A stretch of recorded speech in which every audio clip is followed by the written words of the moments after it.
Mis jóvenes estudiantes, su facilitadora Alicia Romero, vamos a encontrarnos en este mundo de la redacción de textos personales. En la redacción de textos personales vamos a encontrar textos de opinión. Vamos a ver, son la forma en cómo vamos a expresar nuestro punto de vista. De hecho, un texto de opinión es la oportunidad que tiene el autor para expresar puntos de vista sobre un tema, ya sea de actualidad o de interés general o de interés muy particular. ¿Por qué? Porque es subjetivo. Debe ser de argumentación o argumentativo. Debe contener claridad y también coherencia. En este texto de opinión, donde se expresa un punto de vista por parte del autor, debe considerarse como autor la claridad y lo contundente. Argumentar a través de situaciones sólidas y dar también ejemplos para respaldar la opinión que se está dando. Debe ser fácil de entender y seguir esa redacción, ese texto, porque de hecho las ideas deben estar conectadas entre sí de forma lógica y de actualidad o de interés personal.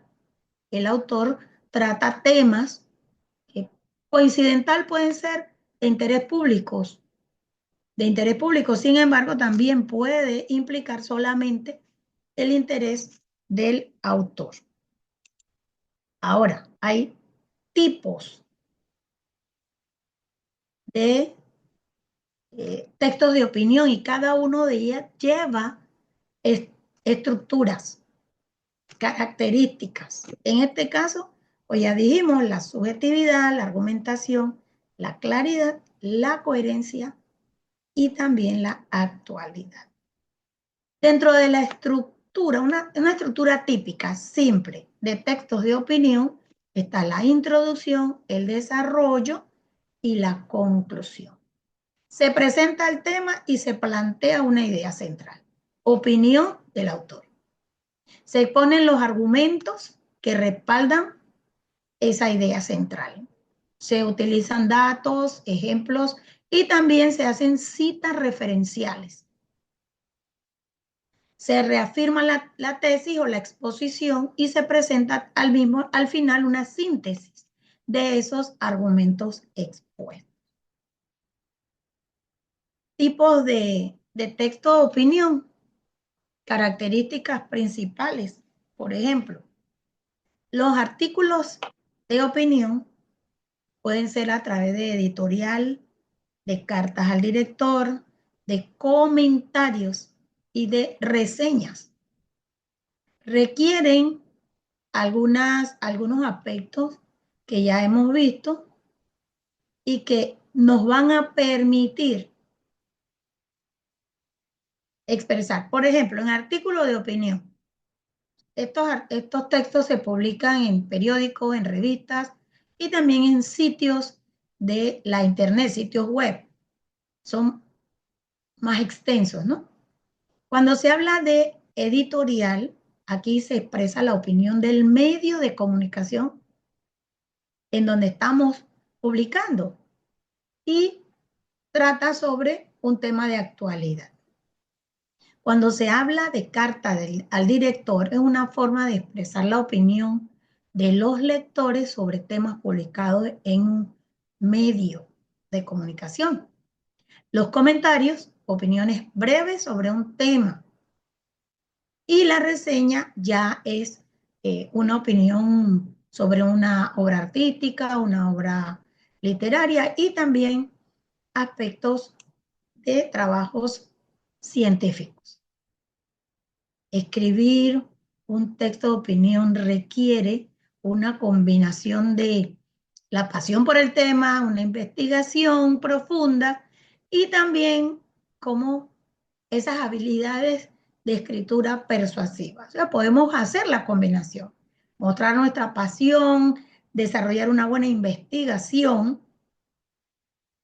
y entonces nosotros exponer nuestras habilidades para persuadir. Debemos elegir un tema y yo parto de esto, un tema que nos interese.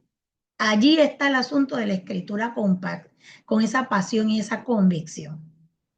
Vamos a documentarnos, es decir, vamos a localizar información fiel, verdadera, comprobable sobre ese tema, compartiendo argumentos sólidos. No podemos redactar si no planificamos. Vamos a organizar nuestras ideas antes de iniciar esa escritura. Vamos a utilizar un lenguaje claro y conciso, evitando palabras complicadas y frases demasiado largas, porque se puede perder el sentido del texto.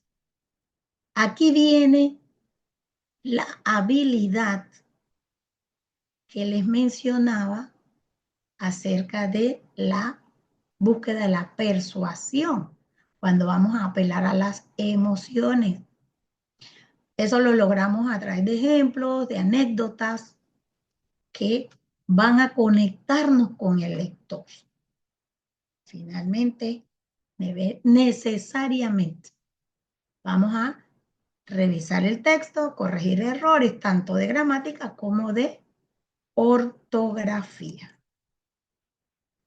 Pues bien, dentro de todas estas posibilidades tenemos otras clasificaciones, por ejemplo, el diario y las bitácoras. El diario, que es tipo de texto personal, registra lo cotidiano del pensamiento y también de experiencias. Las cartas personales ya van dirigidas a alguien en particular, expresando nuestras ideas y nuestros sentimientos. Aquí, pues, tengo que incluir en correo electrónico y hay que tener mucho cuidado al escribir. Tenemos la existencia de los blogs que están en plataformas digitales, los relatos cortos, narraciones breves, los artículos de opinión y las memorias. Este es uno de los textos que más nos pueden a nosotros ayudar para conocer de la historia, para conocer de los relatos que tiene una cultura, un país, una región. Características comunes: la subjetividad, la informalidad, la emotividad, originalidad, creatividad y el autoconocimiento. Para nosotros poder escribir, necesitamos estar conscientes de qué sabemos o qué no sabemos. La autobiografía, escribir sobre mí, y las crónicas, que son una redacción crónica, se va más hacia el aspecto periodístico. ¿Por qué es importante? Porque ese estudio de los textos personales históricos para poder comprender el pasado, para desarrollar, crear empatía y desarrollarla por momentos, por personas, por eventos. Y cuando se trata de textos históricos que vayamos a redactar, hay que hacer allí mucho énfasis en que seamos capaces de comprender lo que estamos leyendo. Parece como una antítesis, pero no. Si nosotros leemos, revisamos y en efecto corroboramos que la intención comunicativa se cumple porque logramos comprender, entonces hemos aplicado el fomento al pensamiento crítico y nuestro mensaje va a llegar a nuestro interlocutor de manera correcta. Siendo importante Estudiar los textos personales históricos nos brinda una ventana única al pasado. Nos permite comprender de manera más profunda, de manera más humana, los acontecimientos históricos. Esos documentos van a llevar una perspectiva individual. Nos ofrecen al mismo tiempo de una visión íntima, de una visión subjetiva de la vida cotidiana, también las emociones y las experiencias de personas que vivieron en épocas. Pueden ser pasadas o en este momento, en esta época presente. Complementar esos escritos con cuadros históricos. Humanizan el pasado, ofrecen perspectivas únicas, son de hecho fuentes primarias.